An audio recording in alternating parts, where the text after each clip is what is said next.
નમસ્કાર મિત્રો, હું રજનીકાંત રાવલ આપની સમક્ષ રજૂ કરું છું ગુજરાત દર્પણ ન્યૂ જર્સીમાં પ્રસિદ્ધ ધારાવાહિક નવલકથા અગ્નિ સંસ્કારનો ભાગ 12। સૌજન્ય સંપાદક શ્રી સુભાષ શાહ, કલ્પેશ શાહ। આલેખક શ્રી નિલેશ રાણા। ડિઝાઇન સંકલન શ્રી કૌશિક શાહ, USA। તો ચાલો મિત્રો, સાંભળીએ ધારાવાહિક નવલકથા અગ્નિ સંસ્કારનો ભાગ 12। અચાનક મધરાતે નીલુ ચીસ સાંભળતા જ નીલિમા જાગીને શરીર પરથી ચાદર ખસેડી દોડતી પિતાના રૂમમાં પહોંચી ગઈ। અંદર દાખલ થતા જોયું તો તેઓ લોહીની ઉલટી કરી રહ્યા હતા। તેમની બાજુમાં બેસી પીઠ પર હાથ પસરાવતા ધીરે ધીરે ઉલટી શમી તો ગઈ, પણ એમનો શ્વાસ ભારે થતો જોઈ તરત જ નીચે જઈને પાણીનો ગ્લાસ અને તપેલી લઈ ઉપર આવીને પિતાને પાણીનો ગ્લાસ આપતા બોલી, બાપુ, પાણીના કોગળાઓ કરીને મોઢું સાફ કરશો તો સારું લાગશે। હું હમણાં જ ડૉક્ટરને ફોન કરું છું। ડૉક્ટરનો કોન્ટેક્ટ કર્યા બાદ, બાપુ, આપણે તરત જ હોસ્પિટલમાં પહોંચવું પડશે। ત્યાં જ બાપુને બેભાન બની પથારીમાં ઢળી પડતા જોઈ છાતીમાં ધ્રાસકો અનુભવ્યો, પણ હિંમત ન છોડતા તરત એમ્બ્યુલન્સ માટે ફોન કર્યો। નસીબ સંજોગે 15 મિનિટમાં એમ્બ્યુલન્સ આવી જતાં નીલિમાએ ઊંડો શ્વાસ લેતા પોતાનું માથું દબાવ્યું। આવી ઇમરજન્સીનો સ્વપ્નેય ખ્યાલ ન હતો। નથી ફોઈ પાસે કે નથી સ્નેહા, અત્યારે ફોન કરે પણ કોને? જાતને સંભાળતા પિતા જોડે એમ્બ્યુલન્સમાં બેસી ગઈ। હોસ્પિટલ પહોંચતા સુધીમાં અણગમતા વિચારોએ ત્રાસ આપ્યો। બાપુનો ફિક્કો ચહેરો, ઝડપી શ્વાસો, પોતે બેચેન અને લાચાર। પણ સાથે બેઠેલા ટેકનિશિયનોએ કહ્યું, ગભરાવાની જરૂર નથી, થોડું બીપી લો થઈ ગયું છે, ઠીક થઈ જશે। નીલિમા શું બોલે? બસ માત્ર માથું હલાવ્યું। હોસ્પિટલમાં પહોંચતા જ ટ્રીટમેન્ટ શરૂ કરી। એમને આઈસીયુમાં ખસેડવામાં આવ્યા। નીલિમાનો શ્વાસ હેઠો બેઠો, ચિંતા થોડી ઓછી થઈ। શરીરમાં ગરમાટો અનુભવતા પિતાના સ્ટ્રેચર બેડની બાજુમાં ખુરશીમાં બેસતા મનોમન પ્રાર્થના કરવા લાગી।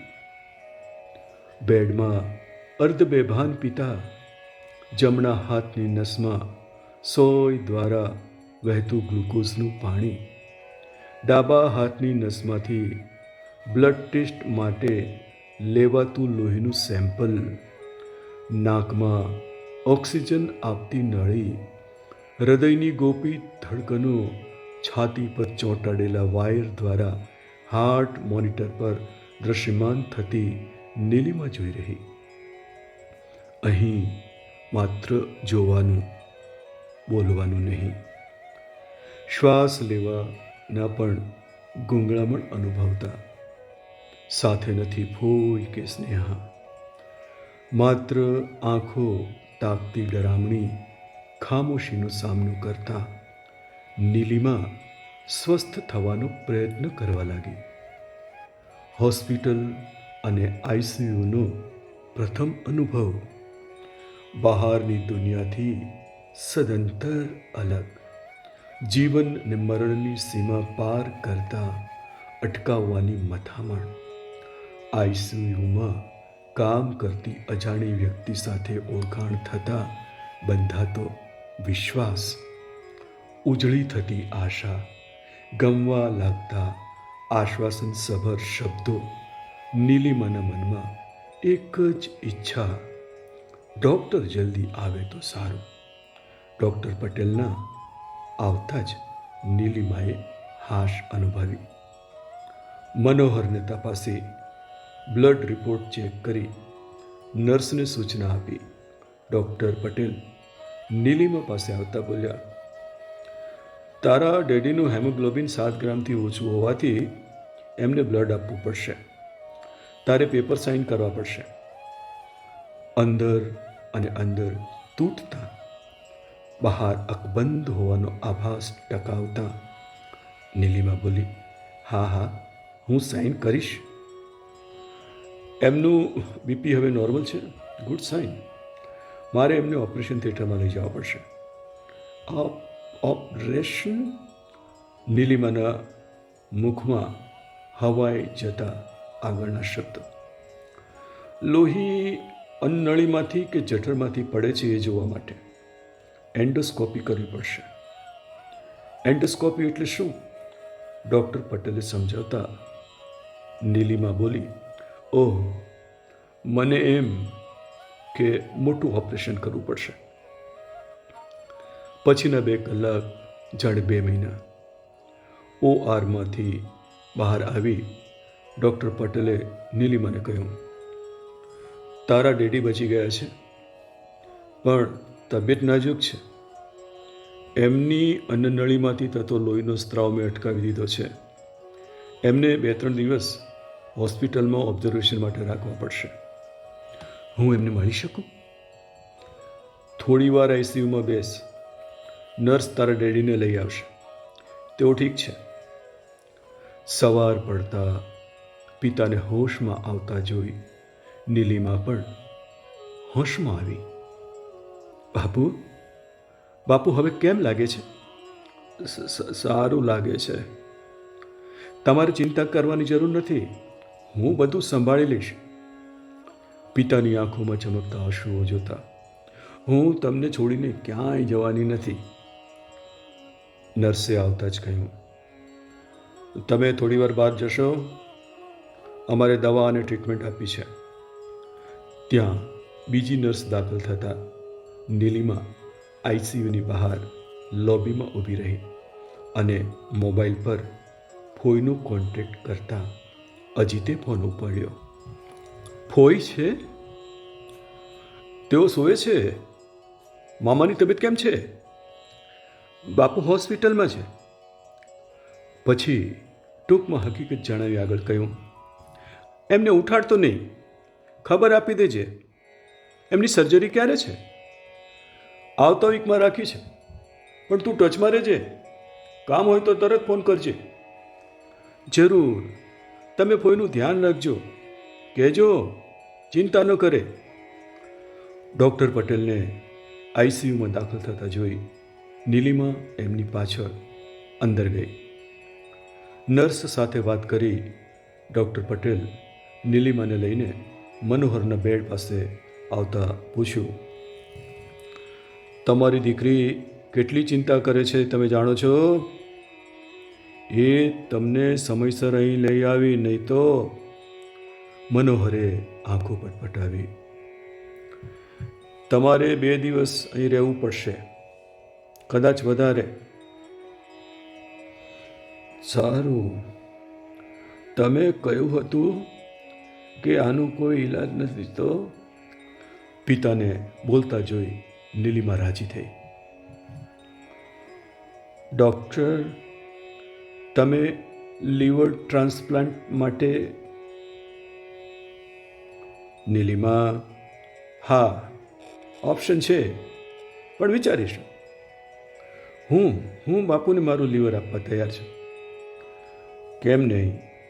પહેલાં તારું ચેકઅપ કરી ટેસ્ટ કરવા પડશે કે તારું લીવર મેચ થાય છે કે નહીં. અને ખર્ચો હું એ મેનેજ કરી લઈશ. બસ થોડો ટાઈમ જોઈશે. અમારી પાસે કેટલો સમય છે? આપણને જોઈએ એટલો કદાચ. જવા દે, પહેલાં તારું ચેકઅપ કરાવીએ, પછી આગળ વધીશું. આશા અમર છે. નીલિમા વાગોળી રહી. પણ માનવી, બાપુ પોતે લીવર આપી શકશે તો ખુશી જરૂર મળશે, પણ ઓપરેશનનો ખર્ચો, વ્યવસ્થા તો કરવી પડશે. પોતાની એટલી બચત નથી. મિસ્ટર મહેતાને ફોન કરીને એડવાન્સ માંગું તો પછી મારા પગારમાંથી ધીરે ધીરે ચૂકવી દઈશ. જોબ બચશે ખરો? બાપુ બચી જાય એટલું જોઈએ છે. વાસ્તવિકતા અને કલ્પના વચ્ચે અટવાતી નીલિમાનું મન આડા અવળા વિચારોની ગલીઓમાં દોડવા લાગ્યું. વહેતા પવનને ક્યાંક તો અટકવું પડે. નીલો, મારે તારી સાથે થોડી વાતો કરવી છે. બાપુ, આંખ બંધ કરીને થોડો આરામ કરો. પહેલાં સાજા થઈ જાઓ, પછી તમે જોઈએ એ વાતો કરજો અને હું ધ્યાન દઈને સાંભળીશ. હું એક ફોન કરીને પાછી આવું છું. મારે ફોઈને પણ તમારી તબિયતના સમાચાર આપવા છે. તેઓ નકામી ચિંતા ન કરે, નહીં તો એમની તબિયત બગડશે. દીકરીની વાત માનતા મનોહરે આંખો બંધ કરી. ફરી લોબીમાં આવીને સોફામાં બેસતા નીલિમાએ મોબાઈલ ફોનના પેડ પર બટન દબાવ્યા. હેલો, હલો, હું નીલિમા. નામ આપવાની જરૂર નથી, તારો અવાજ હું ઓળખું છું. વિનોદ, મજાક સૂચે છે? પહેલાં કહે, તારા ફાધર કેમ છે? એની ગુડ ન્યૂઝ? તું એમને લઈને અહીં ક્યારે આવે છે? ડૉક્ટર શું કહ્યું? શ્યોર, તું પાછી આવે છે ને? અરે કંઈક તો બોલ. નીલિમા થોડી વાર ચૂપ રહ્યા બાદ બોલી, ધીરો પડ, હું તને કહું છું એ સાંભળ. તો જલ્દી જવાબ આપને, તું ક્યારે પાછી આવે છે? વિનોદ, બાપુ અત્યારે હોસ્પિટલમાં છે. એમની તબિયત નાજુક છે. ડૉક્ટરના કહેવા મુજબ બાપુને હજુ હોસ્પિટલમાં રહેવું પડશે. હાલમાં તેઓ મુસાફરી કરી શકે એવી સ્થિતિમાં નથી. તો તારા જોબનું શું થશે? હું પણ એ જ વિચારતી હતી. મારે અહીં જ એમની સાથે રહેવું પડશે. મને લાગતું હતું કે એક વીકમાં હું ત્યાં આવી શકીશ. હવે એ શક્ય નથી. દર્દ ભર્યા સ્વરે નીલિમા બોલી. અરે તારો જોબ, તારા જેવી સમજદાર ને નિષ્ઠાવાન વ્યક્તિ ક્યાંથી મળશે? કંપનીને તારી કદર નથી. અરે કંપનીને બીજી નીલિમા મળી જશે. અને મને? વિનોદ બોલતા જ કહ્યો. વિનોદ, બાપુ મારી પ્રાયોરિટી છે, સમજ્યો? અરે હોવા જ જોઈએ. હું માત્ર એક ફોન કોલ જેટલો જ દૂર છું. એ હું જાણું છું. આવશ્યકતા હશે તો તરત જ ફોન કરીશ. તારા ફોનની રાહ જોઈશ. ધ્યાન રાખજે. ફોન કટ થતાં જ વાસ્તવિકતા ગળે વળગી. જોબ એક જ ક્ષણમાં સમજાયું. હવે મિસ્ટર મહેતાને ફોન કરવાનો કોઈ જ ફાયદો નથી. કોઈ કારણ નથી. પોતે સહેલાઈથી હાર નહીં માને. પોતે પિતાની સંભાળ પણ રાખશે અને સાથે જોબ પણ કરશે. વિચારતા નીલિમાએ મુઠ્ઠી વાળી.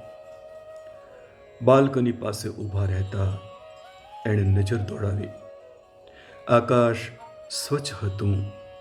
કુમળો તડકો છવાઈ રહ્યો હતો. સામે આસોપાલવના વૃક્ષ પર પક્ષીઓ કલબલાટ કરી રહ્યા હતા. હોસ્પિટલની અંદર બહાર અવર જવર ચાલુ થઈ ગઈ હતી. સઘળું ગતિમાન. તો પોતે શા માટે સ્થગિત રહે? જિંદગી ક્ષણોમાં જીવાય છે. જીવનને કોઈ પણ જાતની શરમ રાખ્યા વગર પ્રેમ કરો. હિંમત હશે તો કોઈ દરવાજો જરૂર ખુલશે.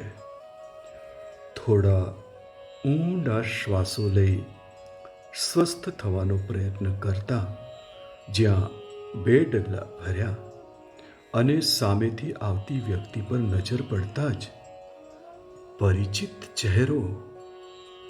જરા ધ્યાનથી જોતા, પ્રતિમા તો નથી ને? પાસે આવતા જ શક સાચો પડતા બોલી પડાયો, પ્રતિમા? નેત્ર પલ્લવી રચાતા, ઓ માય ગોડ, નીલિમા, હું પ્રતિમા. હા, ઓળખાણ પડી? કોલેજની બહેનપણીઓને કોણ ભૂલી શકે? હું નથી માનતી. અમને એમ કે શહેર છોડીને જતા સાથે તું અમને સાવ જ ભૂલી ગઈ. મીનાક્ષી, આશા હજુ તને યાદ કરે છે. તું ક્યારે પાછી આવી? થોડો સમય થયો. પણ તું આ હોસ્પિટલમાં? મારા કાકા આ હોસ્પિટલમાં છે. એમને માઇલ્ડ હાર્ટ એટેક આવ્યો હતો. એમને મળવા આવી છું. પણ તું અહીં કેમ? મારા બાપુ પણ અહીં જ છે. એમનું હિમોગ્લોબિન ઓછું થવાના કારણે એમને ડૉક્ટરે દાખલ કર્યા છે. વધારે ડિટેલ જણાવવી ઉચિત ન જણાતા નીલિમા વધુ બોલી નહીં. મને એમ કે તારી બહેનના કાતિલના કોઈ સમાચાર મળતા તું અહીં આવી છે. હત્યારાનો પતો નથી લાગ્યો. બોલતા નીલિમા અચકાઈ. નીલિમા નકારમાં માથું ધોણાવતી જોઈ પ્રતિમા નિસાસો નાખતા બોલી, પોલીસે ફાઇલ બંધ કરી દીધી છે અને મીડિયા વીતેલી ઘટનાને ભૂલી ગઈ છે. મને પણ એમ લાગે છે. નીલિમા ગમગીન અવાજે બોલી, તારે કંઈક કરવું જોઈએ. મારું એમ માનવું છે, સ્નેહા તારી બહેન હતી, એને ન્યાય મળવો જ જોઈએ. અહીં આવવાનું એ પણ કારણ છે.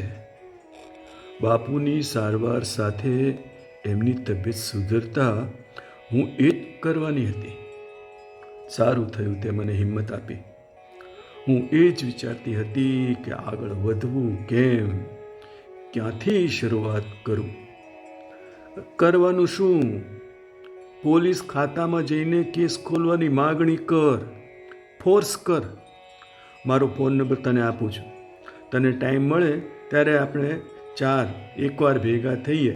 કદાચ તારી કોઈ હેલ્પ કરી શકીએ. ચોક્કસ ચોક્કસ. બાપુના ઘરે આવ્યા બાદ. Okay, bye. આવેલી મુસીબત બાય બાય કહેવાથી ટળતી નથી. પ્રતિમા મળી એ ગમ્યું. સાથે પોતાની જવાબદારીનું ભાન કરાવ્યું એ પણ ગમ્યું.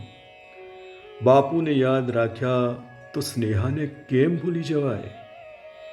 એના હત્યારાને સજા મળવી જ જોઈએ. નીલિમાના મને યાદ કરાયું.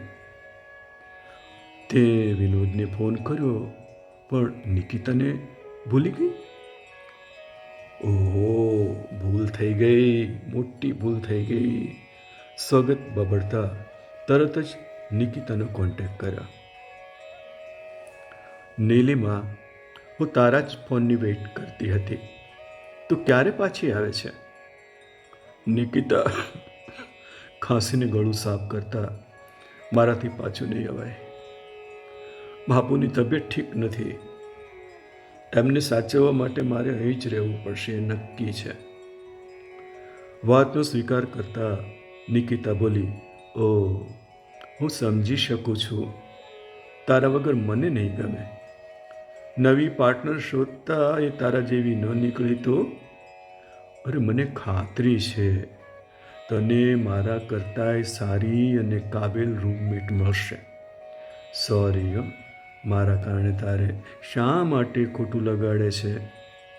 ફેમિલી પહેલાં, પછી બીજા બધા.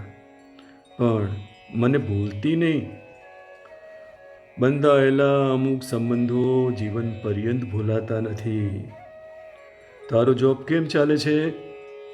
ધ્યાન દઈને કામ કરજે, નહીં તો કોવર્કર લાત મારવા તાકીને બેઠા હોય છે. તારી સલાહ યાદ રાખીશ. તું ત્યાં બધું સાચવી લેજે.